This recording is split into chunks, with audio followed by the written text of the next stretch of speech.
So yes, today we had one of those incidents that anybody flying a drone always dreads. You never want to hear about it, you never want to see it, you never want it to happen to you, but sooner or later, if you fly as much as I do every day, you know, it's going to happen sooner or later, and today was the day.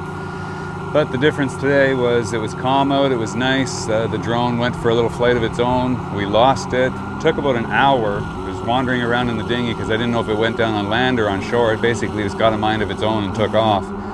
And in looking back at the footage, I think we figured out part of what the problem was, so I thought we'd be able to share it with you because since we found it, it was actually almost in one piece. We had lost a couple of pieces, but pretty much everything was there, including the GoPro, and that was the biggest factor. I mean, I was so worried we was going to lose that brand new GoPro 4. It's something very hard to replace down here. I've got lots of drones on board, but only so many GoPros. So in looking back and trying to determine what caused the crash, I remember I did 2 launches today. I ended up abandoning the first flight because when I took it out over the side of the boat, I noticed almost immediately it started flying a little bit erratically, kind of wandering around on its own.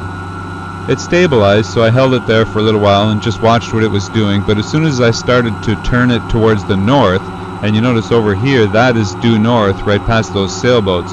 As soon as I did that, that's when it started wandering in circles and I started having to correct. You can see in the flight it's flying a little bit erratically and I'm correcting to hold it there. I also noticed that the status LED at the back had switched from flashing green to a steady red. So I assumed there was some kind of problem. I immediately brought it back and landed. I figured it was a compass alignment issue, so I did a realignment of the compass. Everything seemed good, checked out, so then I took it up for the second launch. This time, I put it through the same tests. Everything seemed okay. Kept flashing green, so I brought it around the bow of the boat and started to move a little bit farther away, but continually paying attention to what it was doing. And after a little bit, everything seemed okay, so I took it up to 100 feet and just kept watching it, make sure everything was good, but watching the FPV monitor at the same time. Again, just hovered there for a little while and the monitor kept saying I had 8 to 9 GPS satellites locked in, so the signal was strong. It wasn't dropping out, so I decided to fly a little bit closer to shore. So all systems checked, smooth and stable flight, was getting some nice shots, so I just decided to sit there for a little bit and put it into a slow turn and catch the scenery.